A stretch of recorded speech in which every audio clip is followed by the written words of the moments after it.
Bagaimana? Apakah seseorang bermain trik secara rahasia? Hudu juga bertanya. Tidak, saya telah menempatkan semua tersangka di benteng ini di bawah tahanan rumah, tetapi saya belum bertanya mengapa. Saya curiga ini kemungkinan besar adalah konspirasi. Wu Jiang juga mengubah senyumnya dan berkata dengan sungguh-sungguh. Bagaimanapun, dia mengelola benteng ini berfungsi sebagai tujuan untuk menerima utusan, dan bertanggung jawab untuk mendaftarkan dan menguji murid baru. Penghilangan 61 orang yang tiba-tiba ini, karena kepribadian Wu Jiang yang tenang, mau tidak mau terasa sangat sulit. Lagi pula, meskipun dia tidak takut pada keluarga di belakang murid-murid yang hilang, para pendatang baru ini telah menghilang dari situs yang dia kelola, bahkan dia tidak mudah untuk menjelaskan kepada sekte tersebut, apalagi keluarga di balik pendatang baru yang hilang ini. Ini membuat Wu Jiang cemas. Ketika Hudu mendengar kata-kata itu, dia juga sangat khawatir. Lagi pula, semakin besar kemampuannya, semakin besar tanggung jawabnya. Apalagi jika masalah ini tidak diselesaikan dan orang-orang di atas mengetahuinya, maka teman hidup dan matinya akan dalam masalah. Pada saat ini, Hudu juga tahu mengapa dia ingin menekan masalah ini, jika tidak, setelah menjadi masalah besar, itu akan buruk bagi siapapun, tetapi prioritas utama sekarang adalah bagaimana menyelesaikannya. Apakah kamu sudah mencari pangkalan ini dengan hati-hati? Kapal ke alun-alun, termasuk tempat tinggal mereka yang hilang. Hudu juga memutar matanya, memikirkan solusi. Saya telah mencari mereka. Saya secara pribadi pergi untuk memeriksa tempat tinggal mereka dan tidak menemukan sesuatu yang aneh, kata Wu Jiang juga. Mendengar ini, Hudu juga mengerutkan kening. Jika dikatakan bahwa kekuatan saudaranya, Dou di bintang 6, belum ditemukan abnormal, maka masalah ini sangat aneh. Tapi Anda mengatakan itu, jalan dari kapal ke alun-alun uji belum diperiksa. Lagi pula, ada tentara yang berpatroli di mana-mana, dan kualitasnya jelas bagi semua orang, jadi tidak ada inspeksi. Wu Jiang juga sepertinya ingat sesuatu, lalu berkata, "Ya, Hudu," yang awalnya khawatir setelah mendengar ini, juga matanya berbinar. "Pergilah, pergi ke sana dan lihat. Kamu tidak bisa melepaskan tempat manapun." Hudu juga berkata, "Kamu tiba setelah perjalanan panjang, jadi mari kita istirahat dan membicarakannya nanti." Wu Jiang juga berkata dengan prihatin, "Pergi." Setelah Hudu selesai berbicara, dia memimpin dan berjalan keluar. Wu Jiang juga sangat tersentuh ketika melihat Hudu yang bertindak tegas, karena dia juga tahu bahwa begitu banyak orang hilang. Oleh karena itu, tindakan tergesa-gesa Hudu dalam perjalanan ini tidak diragukan lagi untuk membantu dirinya sendiri. "Saya harap kedua anak laki-laki dari keluarga Jiang baik-baik saja, jika tidak maka akan sulit bagi saya untuk berkomunikasi satu sama lain." Setelah memikirkan hal ini, Wu Jiang juga mengikuti, dan keduanya berjalan menuju jalan setapak di luar alun-alun. Di jalan dari kapal ke alun-alun uji, itu terlihat sama seperti biasanya, tetapi di bawah jalan itu, ada sesuatu yang berbeda. 1000 meter di bawah jalan setapak, ada pemandangan lain. Ribuan meter di bawah jalan setapak, di ruang batu yang gelap, ada kolam dingin di tengah ruang batu, dan ada banyak sosok hitam berdiri di samping kolam dingin. Melihat tempat ini dengan cermat, kolam yang dingin tidak besar, hanya berdiameter kecil, airnya hitam pekat, dan terlihat sangat dalam. Sosok hitam berdiri di tepi kolam, memandangi air dengan tenang, dan tiba-tiba bertanya, "Bagaimana kabarmu?" Hampir sampai, semua 59 manusia tertidur, selama waktunya tiba untuk melemparkan mereka ke dalam kolam. Sosok yang lebih lemah berdiri dan berkata, "Lalu ada dua lagi." Sosok yang berdiri di kolam dengan jelas berkata dengan marah, "Masih ada dua orang yang tertangkap, dan mereka melarikan diri."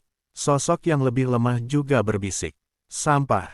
Setelah berbicara, sosok yang berdiri di tepi kolam membuka mulutnya lebar-lebar, dan sosok lemah yang baru saja menjawab langsung ditelan olehnya. Setelah ditelan, tidak ada jejak yang tersisa, tetapi aura pada sosok di tepi kolam sekarang juga tumbuh sedikit, membuatnya terlihat sangat menakutkan dan suram. "Cari, kalau tidak, dia akan berakhir." Setelah berbicara, banyak tokoh di bawah juga bergerak. "Pemilihan murid, kali ini, kamu pasti akan kehilangan lebih dari yang kamu dapatkan." "Wuhuhu," gumamnya pada dirinya sendiri sambil menatap air kolam yang dalam. "Ada terlalu banyak jalan di lorong ini, memanjang ke segala arah. Saya melihat dua sosok berlari kencang di terowongan, seolah-olah mereka menghindari sesuatu." Salah satu sosok tinggi berteriak keras, dan pedang kayu di tangannya tiba-tiba meledak dengan cahaya biru yang kuat, menebas dengan pedang di langit. Segera, energi pedang yang kuat langsung mengenai dinding lorong, dan suara keras datang, lorong itu juga diblokir oleh pecahannya, tetapi pecahannya tercecer beberapa kaki. Segera setelah itu, banyak sosok berubah menjadi asap hitam yang tak terhitung jumlahnya oleh pedang yang menakutkan ini, tetapi gas hitam juga perlahan muncul dari bagian dalam lorong, dan kemudian memadatkan sosok hitam yang persis sama dengan aslinya. Saudaraku, apa ini? Seorang tokoh yang dilindungi juga berkata. Set, jangan bicara, saya merasa bahwa hal-hal ini bukan manusia. Aura mereka sedikit menakutkan. Sosok yang baru saja membelah energi pedang juga berkata. Aneh untuk mengatakan bahwa mereka datang ke sini untuk menguji, dan setelah turun dari kapal, mereka berjalan ke alun-alun ketika mereka tiba-tiba pingsan dan terbangun di lorong yang gelap ini. Berkat keterampilan mereka yang kuat, mereka tidak ditangkap oleh orang-orang itu, jadi mereka melarikan diri segera setelah mereka bangun. Dan saluran ini tampaknya perlahan menelan doki mereka, sehingga doki tidak dapat digunakan terlalu banyak. Setelah sosok tinggi itu menebas dengan pedang, dia menggigit jari telunjuk kanannya, dan melemparkan esensi darahnya dengan kekuatan mengerikan di belakang mereka dengan kejam, dan segera menarik adiknya, yang lebih lemah dari dirinya, dan mulai berjalan. Saat ini, saya tidak peduli jika sumbernya rusak, jika tidak, jika mereka tertangkap. Saya melihat esensi darah itu tiba-tiba berubah menjadi naga biru, dan langsung mengalir ke lorong di belakang mereka begitu naga biru muncul di lorong, kekuatannya tiba-tiba meledak, dan asap hitam yang tak terhitung jumlahnya mengejar di belakang, itu juga berubah menjadi benang tipis dan menghilang ke udara. Namun, seluruh lorong bergetar hebat. Merasakan getaran ini, sosok di tepi kolam juga mengeluarkan suara-suara aneh. Tetapi tepat ketika dia bingung, seberkas cahaya hitam melesat keluar dari dasar kolam di sebelahnya, menembus tekanan air kolam dan bergegas ke udara ruang batu. Tapi begitu sinar hitam cahaya keluar dari dasar kolam, tiba-tiba berkumpul dari segala arah menjadi sinar hitam yang mempesona dan lebih aneh dari cahaya, dan langsung memaksa sinar hitam cahaya kembali. Ini masih pagi, jangan khawatir. Sosok yang berdiri di tepi kolam juga berkata dengan rakus. Sosok tinggi itu menarik adik laki-laki yang lemah itu ke depan terus-menerus. Saya melihat adiknya terkejut, dan mulutnya terus berteriak. Dan sosok tinggi itu mengikuti suara adiknya, dan ketika dia melihat dua sosok di depan, ekspresinya sangat berubah, dan dia berteriak kepada adiknya. Ayo, kembali dan beritahu Tuan Wu bahwa persidangan ini tidak dapat dilakukan. Mulailah. Setelah berbicara, dia mendorongnya keluar, dan kemudian memblokir jalan itu. Kemudian satu orang mengambil alih dua orang di depannya dengan dua sinar cahaya, satu hitam dan satu putih, dan dua sinar cahaya menyapu dengan liar, menebas sosok tinggi itu. Pada saat ini, pria di sebelah melepas penyamarannya, dan itu berubah menjadi gas hitam, dan kemudian membentuk sosok hitam, sangat suram, seperti hantu. Kakak laki-laki tertua dari dua yang melarikan diri di lorong bernama Jiang Yu, dan adik laki-laki bernama Jiang Yuan. Keduanya bersaudara dan memiliki beberapa koneksi dengan Wu Jiang. Mereka datang ke sini kali ini tanpa memberitahu keluarga mereka. Wu Jiang adalah secara alami khawatir tentang keselamatan mereka. Jiang Yu cukup puas melihat adiknya pergi jauh, kemudian menoleh untuk melihat dua sosok di depannya, hitam putih, seperti hantu, wajahnya sedikit berubah, musuh di depannya dulu. Tetapi dia tidak pernah menghadapinya, dan dia tidak ingat bahwa keluarganya telah memprovokasi musuh tingkat ini. Setelah pemikiran singkat tidak berhasil, Jiang Yu juga bertindak tegas, karena dia tahu bahwa dengan kekuatannya saat ini dan di ruang yang aneh ini, dia tidak bisa mengalahkan salah satu dari dua di depannya. Dan mereka baru saja bangun dari koma, dan mereka menemukan bahwa selain mereka, banyak sosok juga tertangkap di sini. Meskipun saya tidak tahu siapa ini dan apa yang mereka lakukan, tidak ada keraguan tentang itu.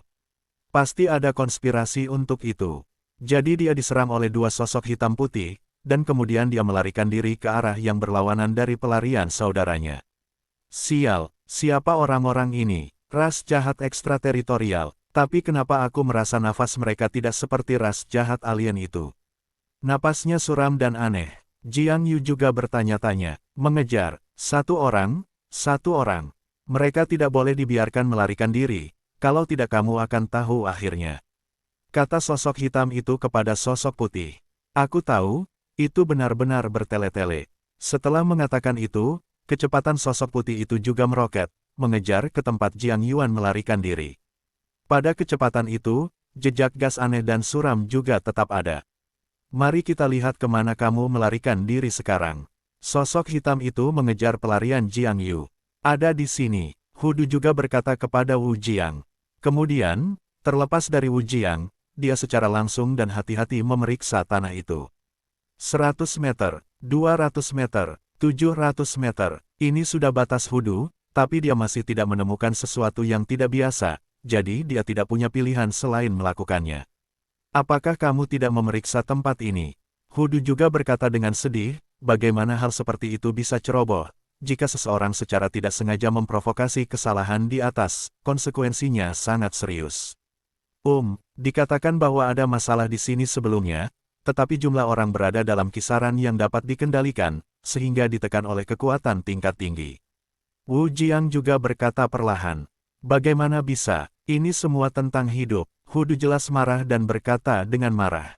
Hei, Hu tua, dengarkan aku, benteng yang aku pimpin hanya mengalami hal seperti ini dalam beberapa tahun terakhir, tetapi setiap kali jumlah orang yang hilang hanya dalam 10, jadi manajemen puncak tidak melakukannya, terlalu memperhatikan, hanya saja saya tidak tahu bagaimana kehilangan begitu banyak angka sekaligus. Wu Jiang juga berkata dengan nada bersenandung. Seperti yang Anda tahu, ini bukan sekte Suantian kami. Ini hanya situs sekte kecil, jadi kami hanya meminjamnya. Tidak mudah untuk menggali 3 kaki untuk menyelidiki situs-situs ini, jika tidak. Wu Jiang juga mencoba dikatakan. Ini, mata marah Hudu yang awalnya juga menjadi kabur. Teman hidup dan matinya mengatakannya dengan sangat jelas, dia tidak tahu di mana dia berada. Yang dimaksud Wu Jiang adalah bahwa ini bukan wilayah mereka sendiri, mereka hanya meminjam pintu masuk sekte lokal untuk pengujian dan seleksi, dan dia telah memeriksa semua tempat yang dapat diselidiki. Meskipun ada beberapa tempat yang mencurigakan, mereka tidak berwenang untuk masuk. Sama seperti sebidang tanah di bawah kaki mereka, ini adalah alun-alun budidaya sekte lain, dan tidak mungkin menggali 3 kaki ke dalam tanah untuk menyelidiki. Ini adalah wilayah sekte itu. Hudu juga berbisik, jelas Wu Jiang juga tahu bahwa mungkin ada beberapa masalah dengan sekte ini. Wu Jiang juga berkata dengan suara rendah. Hei, apa yang kamu lakukan? Seorang bocah lelaki dengan suara seperti susu juga menyaksikan Wu Jiang dan Hudu bolak-balik di jalan ini, dan tidak bisa tidak bertanya. Tidak apa-apa, kita jalan-jalan. Hu tua, menurutmu begitu? Wu Jiang juga menepuk bahu Hudu. Ya, Hudu juga tertawa, lalu keduanya berjalan perlahan. Orang ini adalah satu-satunya putra sekte ini. Wu Jiang juga berkata, yah, kenapa aura anak ini agak aneh? Hudu merenung. Apakah kamu menemukannya juga? Aku merasakannya sejak lama, tapi aku tidak tahu apa itu. Wu Jiang juga berkata, melihat apa yang coba dikatakan Hudu, Wu Jiang juga memberi isyarat dengan malu-malu, lalu menempel di telinganya dan mengatakan sesuatu. Di alun-alun, sekelompok orang juga berjalan perlahan dengan Mo Chen. Bagaimanapun, mereka melewatkan kesempatan bagus untuk menguji, dan sekarang mereka hanya menguji mereka sendiri. Tuan, apa yang kamu katakan barusan kamu rasakan? Xiao Yan juga bertanya-tanya. Di jalan kecil tempat dia turun dari kapal, dia merasakan aura suram dan menakutkan, jika bukan karena pengingat dari tuannya, Raja Naga Emas, Xiao Yan tidak akan menemukannya. Benda itu, jika tebakanku benar, nafasnya pasti unik untuk makhluk di dunia hantu. Kami akan mengubahnya menjadi hantu. Raja Naga Emas juga berkata dengan acuh tak acuh. Energi hantu. Xiao Yan juga terkejut, jelas dia cukup bingung ketika mendengar ini untuk pertama kalinya.